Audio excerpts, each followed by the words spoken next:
नमस्कार। फिर से एक बार स्वागत है मेरे चैनल पर। मैं हूं राज। आप देख रहे हैं हाईवे 33।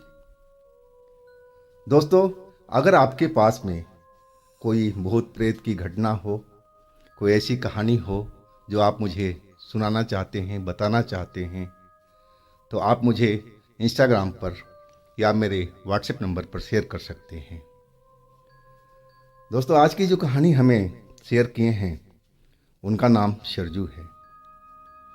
सरजू जी महाराष्ट्र के रहने वाले हैं, यवतमाल डिस्ट्रिक्ट।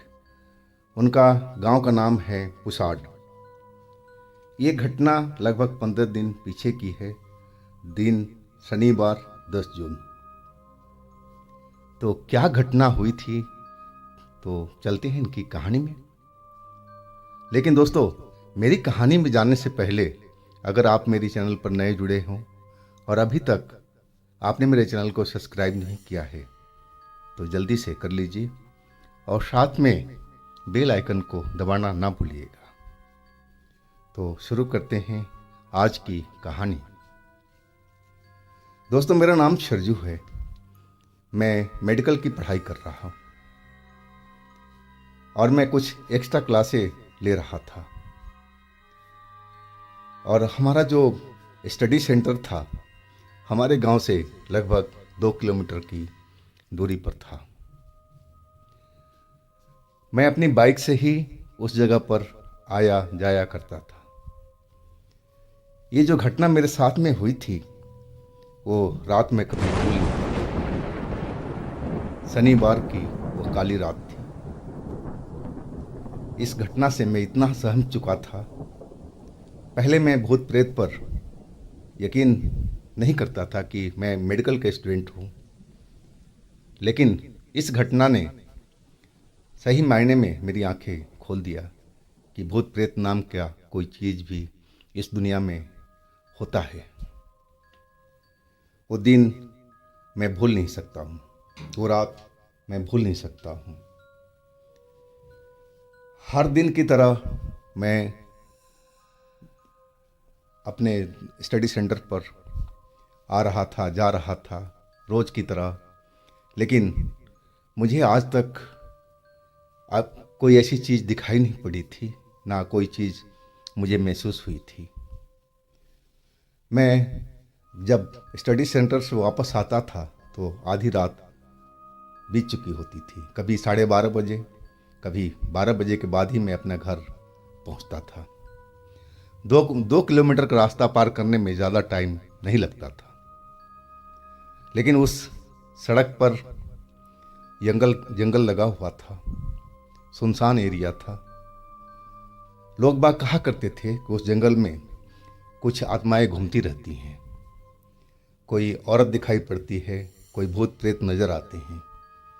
लेकिन मुझे उन बातों पर कभी यकीन था ही नहीं। मैं मेडिकल का स्टूडेंट हूँ और मैं इन चीज़ों पर विश्वास करता भी नहीं था।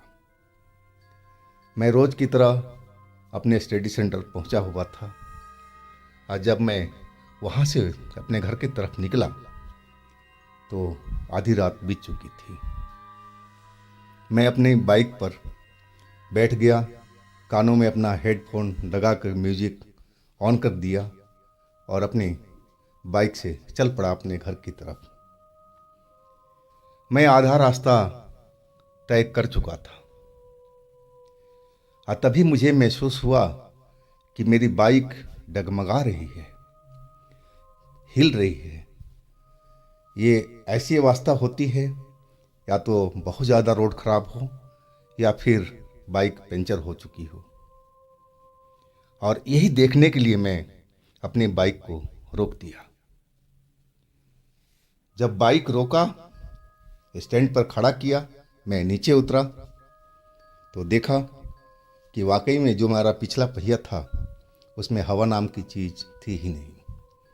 पूरा पिछला पहिया ज़मीन पर बैठा हुआ था।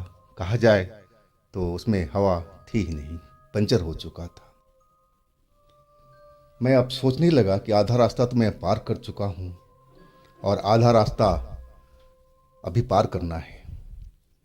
शायद इस रोड पर कोई बाइक वाला मिल जाए जो मुझे धकेलते हुए मेरे गांव तक पहुंचा दे। उस रोड पर लोग बाग चला करते थे। हालांकि वो रोड बिल्कुल सुनसान था, जंगल वाला रोड था, लेकिन रास्ता तो चलता रहता है। और वही मैं इंतज़ार करने लगा ताकि कोई बाइक वाला, कोई अन्य सवारी मुझे मदद करते, मैं अपने गांव तक सही सलामत पहुंच जाऊं। और उसके बाद में अगले दिन मैं अपना पंचर को सही करवा लूँगा, पहिए को। करीब आधा घंटा से ऊपर मैं इंतज़ार कर रहा था, लेकिन आज तो रोड पर कोई दिखाई ही नहीं पड़ रहा था। पता नहीं क्यों हर तरफ सन्नाटा फैला हुआ था। दूर दूर तक कहीं पर कोई एक भी लोग नज़र नहीं आ रहे थे। मैं अभी भी दोनों साइड में रोड की तरफ देख रहा था कि कोई सवारी दिख जाए जो हमारी मदद कर सके, लेकिन ऐसा कुछ भी मुझे दिखाई नहीं पड़ रहा था। अब मैं सोचा कि अब यहाँ पर टाइम व्यर्थ करना बिल्कुल बेकार है। बाइक को घसीटते हुए ही ले जाना सही रहेगा। कब तक हम यहाँ पर इंतज़ार करेंगे किसी का आने का। और वही मैं बाइक को ढकेलते हुए चलने लगा। कुछ ही दूर पहुंचा तो बाइक जो हमारी सही सलामत चल रही थी, ज़्यादा वज़न नहीं ले रही थी, लेकिन अचानक उसका जो वज़न था वो बढ़ने लगा। एक तो मैं पैदल बाइक घसीट रहा था और ऊपर से हमारी टायर का हवा निकली हुई, उसमें भी वज़न लगता है खींचने में। और फिर ऊपर से अचानक मेरी बाइक का वज़न बढ़ गया। मैं तो परेशान हो गया कि आखिर मेरी बाइक का वज़न क्यों बढ़ रहा है, रीज़न क्या है। मैं थक चुका था सही मायने में। अब मेरे से बाइक खींचा नहीं जा रहा था, ढकेला नहीं जा रहा था। मैं थोड़ी देर के लिए अपनी बाइक को रोक दिया और गहरी गहरी सांस लेने लगा। और तभी मेरी अचानक पिछली सीट पर नज़र पड़ी। वैसे तो मैं लगातार देख रहा था, वो पिछली सीट तो हमारी खाली पड़ी थी, उस पर तो कोई था ही नहीं। लेकिन जब मेरी अब नज़र घूमी तो मैं देख करके हक्का बक्का रह गया। मेरी पिछली सीट पर एक छोटी सी बच्ची बैठी हुई थी, जिसकी उम्र 6 या 7 साल या 8 साल रही होगी। और वो सुंदर सी बच्ची दिखाई पड़ रही थी। लग रहा था कि कोई अच्छे घराने की बच्ची है। कपड़े का पहनावा भी बहुत ठीक ठाक था और वो मेरी तरफ देखे जा रही थी। मैं उसको पिछली सीट पर देख कर के हैरान सा रह गया। और फिर मैं बोल पड़ा, अरे बच्ची, तुम कहाँ से आ गई और इस अंधेरी रात में? यहाँ तो लोग बाग दूर दूर तक दिखाई नहीं पड़ रहे हैं। तुम्हारे माँ बाप कहाँ पर हैं और तुम अचानक मेरी बाइक पर कैसे बैठ गई? वो लड़की कुछ पल तो बिल्कुल नहीं बोली, चुपचाप मेरी तरफ देख करके मुस्कुराती रही। उसका मुस्कुराना मुझे बहुत अच्छा लग रहा था।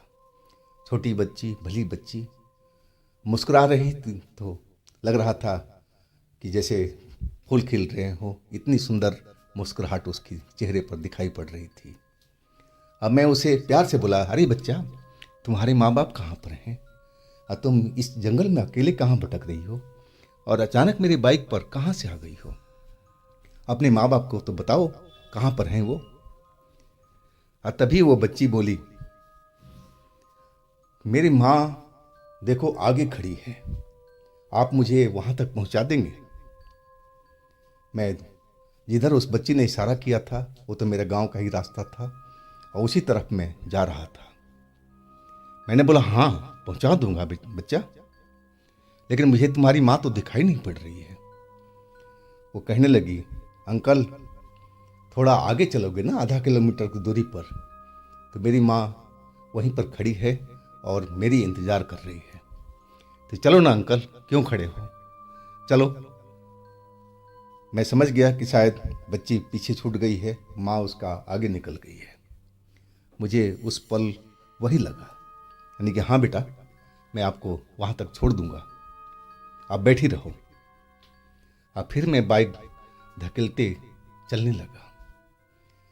उस बच्ची में ना जाने कितना वजन था, मुझे कुछ समझ में नहीं आ रहा था। मैं जैसे जैसे बाइक को जोर लगा के धकेल रहा था और वजन तो बढ़ता ही जा रहा था, लेकिन मैं उस वजन से डरा नहीं। मैं खूब जी जान से अपनी बाइक को धकेलते आगे की तरफ चला जा रहा था ताकि उसको माँ को बच्ची को सौंप दूँ, और वही मैं कर रहा था।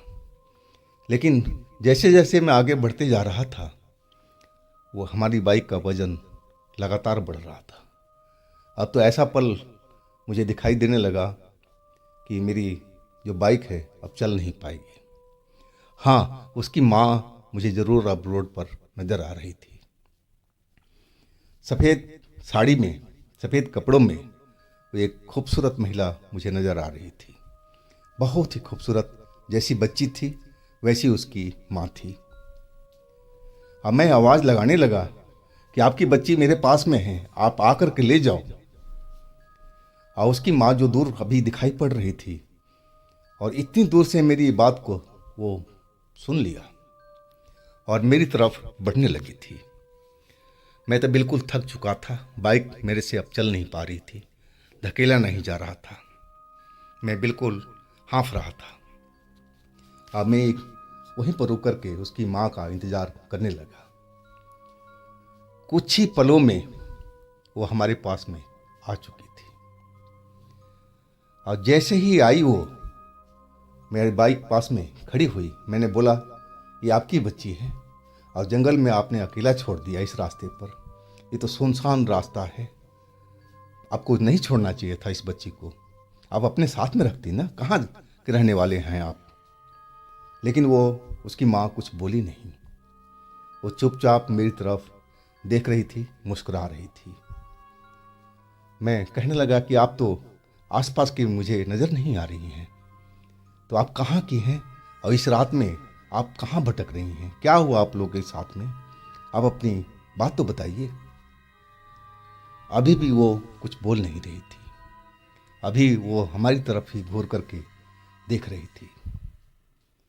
मैं वही बात को दोबारा बोल रहा था कि आप कुछ बताएंगी तो हम आपका मदद कर पाएंगे। इस रात में क्यों भटक रही हैं आप लोग, ये रास्ता ठीक नहीं है, आप लोग के साथ में कुछ बुरा भी हो सकता है। मैं उन दोनों को समझा रहा था, बच्ची को, माँ को समझा रहा था कि इस रात में अकेले इस रोड पर नहीं चलना चाहिए। और तभी वो बच्ची हमारी बाइक पर बैठी हुई थी, अभी भी उतरी नहीं थी। मैंने उस बच्ची को बोला कि बेटा आप उतर जाओ, अपनी माँ के पास में जाओ। लेकिन वो बच्ची तो बाइक से उतर नहीं रही थी। मैं बोल रहा था तो चेहरा उसका गुस्से में होता जा रहा था, जैसे वो बहुत गुस्से में हो रही हो। चेहरा उसका गुस्से से लाल होने लगा। मैं उसका चेहरा देखता रह गया कि इसका चेहरा ऐसा क्यों हो रहा है। चेहरा तो पहले उसका लाल हुआ और फिर अचानक सुंदर सा चेहरा उसका काले रंग में बदलने लगा, और देखते ही देखते वो बच्ची एक, जैसे कोई राक्षस हो, राक्षसिनी हो, कोई डायन हो, ऐसा उसने रूप अपना धर लिया था। और वैसे ही जैसे उसने रूप बदला, और उसकी माँ ने भी वही रूप अपना पकड़ लिया था, धर लिया था। अब दोनों की ऐसा शकल सूरत देख करके मैं तो अंदर तक हिल गया था। मैं तो चिल्ला पड़ा था जोरों से कि हे भगवान मुझे बचाओ, बचाओ मुझे भगवान। मैं लग गया कि मुझे लगा कि मैं अब इनके जाल में फंस चुका हूँ और ये लोग अब मुझे तो मार ही देंगे। मुझे मौत का भय समा गया था शरीर के अंदर में, सारा शरीर मेरा कांपने लगा था और मेरे मुंह से आवाज़ भी सही मायने में निकल नहीं रही थी। मैं जगह पर खड़ा हुआ और थर थर थर थर सूखे पत्ते की तरह कांप रहा था। मैं आजू बाजू सड़क पर देख रहा था कि कोई यात्री इस रोड से निकले ताकि हमारी बचाव हो पाए, लेकिन वो शनिवार का मनहूस रात मेरे लिए काल बन करके आया हुआ था। उस रोड पर एक भी कोई बंदा मुझे आता जाता दिखाई नहीं पड़ रहा था, और वो औरत और वो लड़की अब बाइक से उतर चुकी थी अपने घिनौने रूप में, और उसकी जो माँ थी वो भी मेरे पास में आकर के खड़ी हो गई। अब उनके चेहरे पर हंसी दिखाई पड़ रही थी, और वो औरत जो कुछ बोल नहीं रही थी अब वो हंसना शुरू कर दिया। उसकी भारी भरकम हंसी, मुझे लग रहा था कि मेरा कलेजा को छलनी कर देगा, इतनी भयानक हंसी वो हंस रही थी। मुझे अब लग ही रहा था कि मैं अब बच नहीं पाऊंगा, ये दोनों मुझे मार ही देंगे। अगर मैं चाहता तो उस जगह से भाग सकता था, लेकिन पता नहीं क्या हुआ था कि मैं वहीं पर खड़ा रह गया था, और वो दोनों अब मुझे मारना चाह रहे थे। और उसकी माँ ने मुझे हाथ पकड़ करके खींचा, और जैसे ही उसने मेरा हाथ पकड़ा मेरा शरीर लगा कि सुन्न सा हो गया हो, मेरी आंख के आगे अंधेरा छाने लगा और मैं अपना होश खो बैठा था। पता नहीं कब मुझे होश आया, मेरी आंखें खुली तो मैं देखा आसपास में कुछ नजर नहीं आ रहा था, अंधेरा ही अंधेरा हर तरफ दिखाई पड़ रहा था। मुझे लगा कि मेरी मौत हो चुकी है, मैं अब मर चुका हूँ, और ये जो नज़र आ रहा है ये मैं आत्मा के रूप में हूँ। मैं आसपास नज़र दौड़ा रहा था ताकि मैं हूँ कहाँ पर जानकारी लूँ। मैं देखा कि मैं ज़मीन पर गिरा पड़ा हूँ एक पेड़ के पास में। वो जो दोनों लोग थे माँ बेटी, मुझे थोड़ा दूर पर खड़ी हुई दिखाई पड़े। उसी समय में एक बुजुर्ग व्यक्ति हमारी तरफ आता हुआ दिखाई पड़ा। वो बुजुर्ग व्यक्ति देखने में तो बुजुर्ग लग रहा था, लेकिन चाल ढाल से वो जवानों को फेल कर रहा था। वो तेज तेज कदमों से हमारी तरफ बढ़ता हुआ आ रहा था, मेरी तरफ में। अब मेरे पास आकर के वो खड़ा हो गया, अब मुझे घूर करके देखने लगा। मैं अब समझ गया कि मेरी मौत हो गई है, शायद ये यमदूत है और ये मुझे पकड़ करके ले जाएगा, मुझे यही लगा था अपने मन में। और तभी वो बोला, नौजवान उठ जाओ। मैं उसकी आदेश का पालन किया और मैं उठ करके ज़मीन से खड़ा हो गया। वो जो बुजुर्ग था उस तरफ देख रहा था जिधर वो माँ बेटी खड़ी हुई दिखाई पड़ रही थी।